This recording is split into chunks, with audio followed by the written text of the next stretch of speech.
Hi guys, Ren here and welcome to the workshop.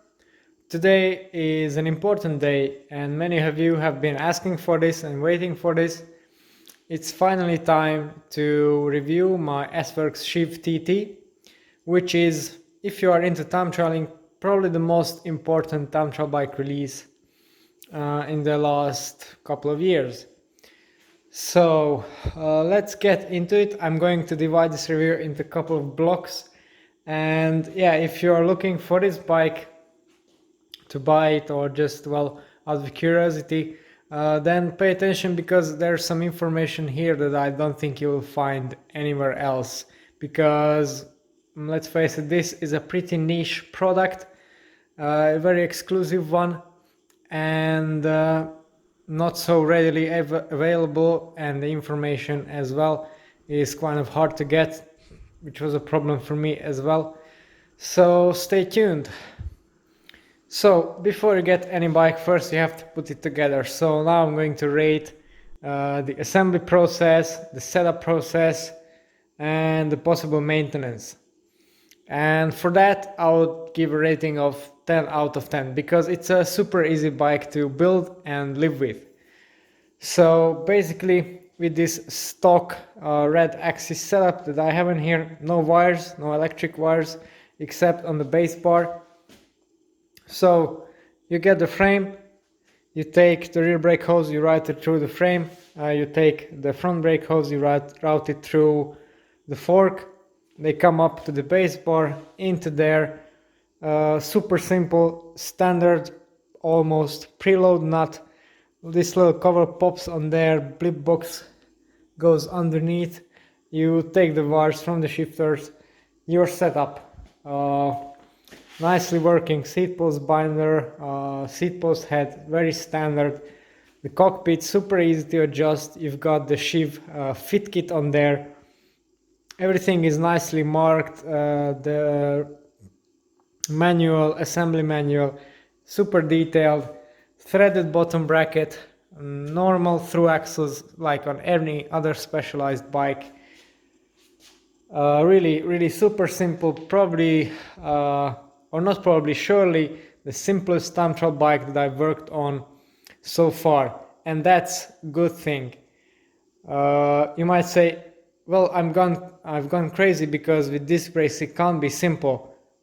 Well, if you worked on any of the integrated mini V brakes or this wedge operated rim brakes on the Speed concept and Giant Trinity, the hydraulic Megura brakes on the Cervelo P5, etc., those brakes are tricky and finicky, and you've got this tight cable routing and special housing bits and little wedges and tiny screws, etc., that can all go wrong, and in the end you get a brake that doesn't really work that well. With disc brakes, as I said, you pull the hoses through the frame and you're set for life. I mean, you bleed them now and then, which takes 10 minutes or so for both. If you have a bit of practice in that, you set them up and that's it. Sometimes you have to change the pads, sometimes you have to align them for different wheels.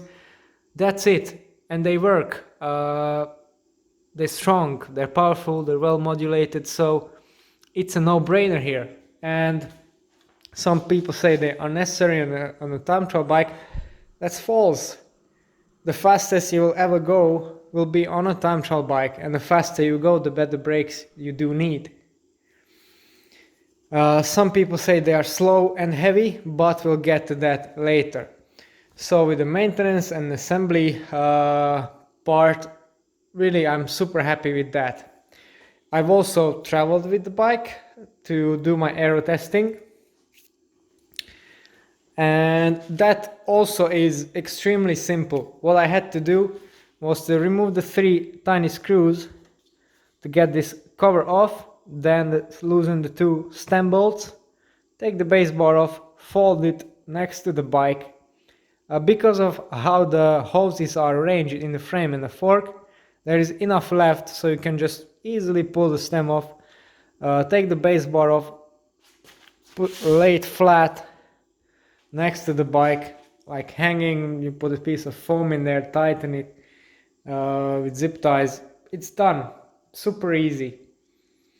Again, no disassembling brakes, these little unlatching these little wedges like in a speed concept. No, none of that. Easy. So that's good if you're traveling with a bike. One comment that I would like to address regarding the toolbox. Again, it surprised me positively. I have an enormous 58 tooth chainring on there, and I was worried that if I put it in a Thule, it has this bottom bracket rest on there, and I was afraid that I will not be able to use that because of the chainring, that it will touch the bottom of the box. Well, actually there is one more little step for the foam which lifts the whole thing up, and it fits, no problem. Anyway, so that was a side note. Yeah, if you're doubting this frame, just have a look at it. It's absolutely crazy, particularly this section with this little gap, or a huge gap in fact. Yeah, so anyway, maintenance, traveling, that's all well and good. Now let's talk about riding this. So previously I've had the track speed concept, I'm sure you know already by now. And it's a super fast time trial bike. Not awful to live with, but if you're riding it, you feel that it's a time trial bike. The brakes are kind of weak, the handling is a bit slow and muted, and the ride is a bit harsh. And if you have a proper setup on there with the disc wheel and everything, it's around 9 kilos. So you can feel that. When you get on this bike, you don't know it's a time trial bike. It feels just like a bike because it weighs as much as a bike, a road bike. In this configuration, around 7.5 kilos, 7.6 with the disc wheel. So that's nothing. There are aero and even non-aero disc road bikes that weigh more than that. I have my mother's Orbea here coming in at 7.8. So it's ridiculous how light this bike is. I weighed the frame when I was assembling it. It's 1,030 grams in size small, which is what essentially a high-end aero road bike frame weighs. No difference there. So amazingly light for a time trial bike, but light full stop for this brake bike. So that's good, and you can feel that. You can feel that in the nimbleness. You can feel that in the handling and the reactivity. It will not make you faster by a huge amount. Yes, saving weight is nice, but aero is everything. And people ask me a lot that if I focus so much on aero, why do I keep weight in check? Because if you can have aero and you can have lightweight, then why not have both? That's the best of both worlds, and this is exactly what you're getting here. So it's definitely there. Handling, braking is very nice. Again, you can't really put fault on that. And the big thing for me here is compliance, because it doesn't really change much when I go between this and the Wenge. I can't really tell the difference, and that's a good thing because the Wenge is a very smooth riding bike, not just for an aero road bike but in general.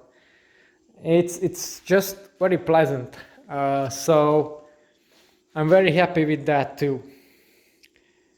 Then I'm going to talk about finish. So I don't really like these fanboy-ish speeches where people like to really praise one brand or another and for no obvious reason. And I won't really like to have the impression or make the impression that I'm a specialized fan. It's just at the moment I think their products are superior, the same that I've done with Trek before. And really, if you use anything of their latest range, it has this impression of just super high quality and high quality of finish and workmanship and material, etc. And that goes with everything about this bike. So with the way it's designed, the base bar, even the stupid assembly manual, which is just a piece of paper, but from how detailed it is, you can see how much work is put into this bike. And if you look at the frame and how it rides and how much it weighs, and later on if you realize how fast it is, then you really know that it's something else. Again, this TT version of this frame is not what many people will use. It's quite, as I said, quite a niche product, and it's made, I think, more or less just so the World Tour teams can use it. And you can see that on the finish. It's just super plain black and white, no fancy marketing influenced paint jobs like you get on road bikes. No marketing jargon on there. Nice big specialized logos, of course, for the TV, and that's about it. And the price you pay, I think, is really felt when you ride this bike and you put it on the scales again, as I said, because the amount of layup work and the shaping and everything that's gone into, you can certainly feel that. So that's very nice, but where does it take you when you actually line up against the clock? And this is the point that I was a bit stressed about, to be honest, because I had a super low CDA with my Trek. And since it's a completely different bike, I couldn't just reuse the position with great effect from there. So I went to the UK again to have another round of aero testing. 4 hours in the velodrome, which were well spent with Aerocoach. And surprisingly, despite the fact that it has disc brakes, we managed to get a CDA that's even lower than what I had with my Trek. So not only that it's light and has all the qualities you would expect, it's super fast as well. So in the end, I ended up with a CDA of 174 or in the region of 174s, and that's just super fast. At that point, you have to take into consideration that this was with the E-type group set, so it has the blip box on here, not ideal for aerodynamics, and also because of how the standard extensions are designed with this shallow rise, I have to wrap around my fingers on this little bunk to make it a bit more comfortable. It's not because I'm holding it here. Because of the UCI rules, I have to be somewhere like here. These are all things that are going to be addressed by a pretty significant upgrade in terms of custom-made extensions. And there's one more upgrade that will come. So anyway, as a time trial bike, it's super fast. So at the moment, I think if you're really serious about the time trialing, you don't really get a better option. There are some minor drawbacks that I would like to mention. So yeah, since this bike is or comes standard if you buy it as a complete bike with E-type axis, you have nowhere to hide the blip box as of now, which is a bit of a shame. But again, the Pro Team influence is visible here because it's primarily designed around Durace Di2, for which it's pretty neatly arranged with the junction box here inside the seat post. But anyway, we'll work on that. Then, as I said, the extensions that come with the bike are pretty old school. Even though the rest of the cockpit is very adjustable, this is just not up to the standard of the rest of the bike. Then what else? Yeah, the brake levers, the SRAM brake levers. I don't really like this sharp cutoff here. It could have been smoothed out in some way, like on the Shimano levers. It's good for stability and descending, but I don't think this is very good for aerodynamics, although that's just my opinion. Also, the blips are not my favorite. I was about to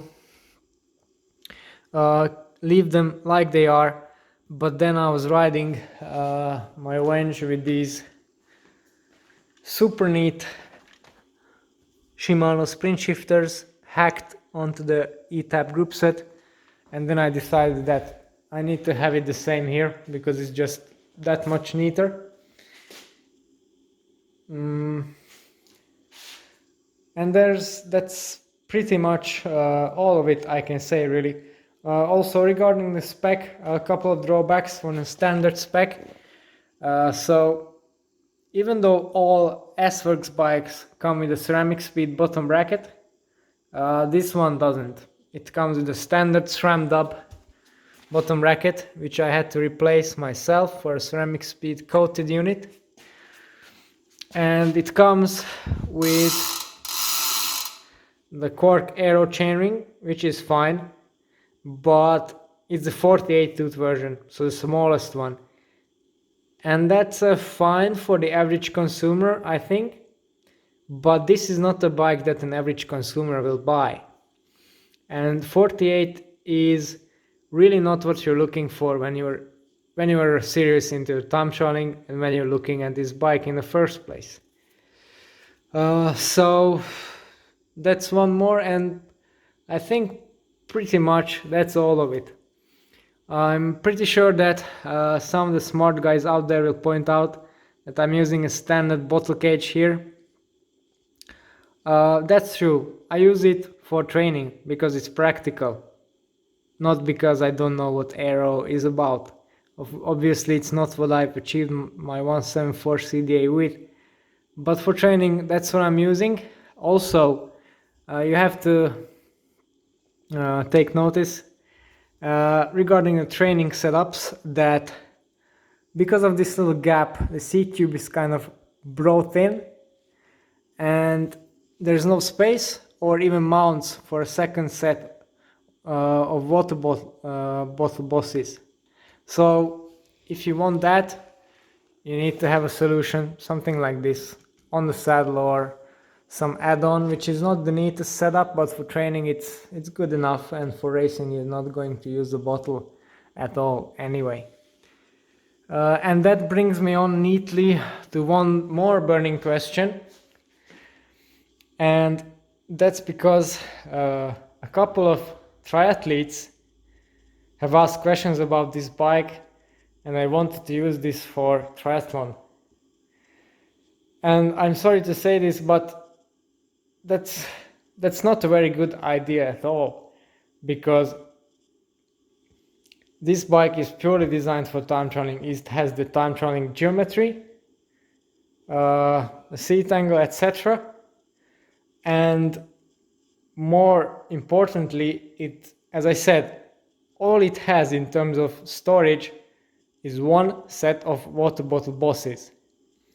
That is positioned so if you have the aero bottle in there, then it's nicely fills up this area.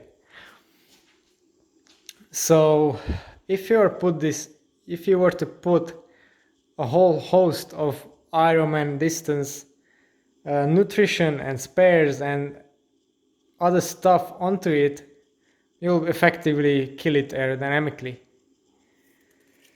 Because for that you will have to use third-party add-ons and whatnot, and it's just not going to be any fast. So yeah, I get it that some people might like the aesthetics more, like the lightweight nature of the bike more than the triathlon Shiv, but actually as a triathlon bike it's utter rubbish. Also, it doesn't have the stable handling you would prefer on a triathlon bike in a very long distance event. And yeah, no storage at all. And even if you somehow manage to botch it up to be a triathlon bike, you just lose all the air efficiency, or most of it at least. Whereas with a triathlon Shiv, everything is beautifully integrated and built in. There will be nothing hanging outside the frame, even if you pack for a full-on Ironman distance event. And in the end, that's what you want, because that's what is fast. So getting this for a time trial bike, or as a time trial bike, excellent idea. Getting this as a triathlon bike, very poor idea. So that's all I have to say about it for now. Also, just a quick touch on the wheels. I have the 7/8 for the training wheels right now. Later, when there will actually be some racing, if or when, I don't know, I have all the ceramic upgrades, ceramic bearings for all of these hubs, which I'm going to upgrade, and I'm also going to ditch the GP 5000 tires for something faster, the Corsa speeds on the front. On the rear it can stay because it's good for training, and I'm never going to race on this wheel either. And for racing itself, well, the main events, I have this wheel set which I've already prepared. So this is the super fast Aerocoach Titan, Corsa speed front tire, Kogel ceramic bearings on there in the hub, with very minimal amount of grease and removed inner seals, and also Durace roller, which is slightly thinner to eliminate the chance of brake rub. Same on the rear. This is the Rovo 321 disc which comes with the bike. Same thing with the hubs, only that they're standard ceramic speed bearings in there, so I just removed the factory grease and used their TT grease in there for super smooth spinning. And also Corsa speed generation 2 tire on there for the absolute fastest setup. So barring 2 upgrades which will come later on in the next couple of months, this is what my setup is currently, and I'm very happy with it. It's been a while since I made a big change, but this is it, and it's really a positive one. So I can only recommend any of this stuff. If you want to know more about other pieces of my equipment that I'm using for time trialing or road racing, then tune into the channel later on and subscribe. It's all for today. Thanks for watching, and see you next time.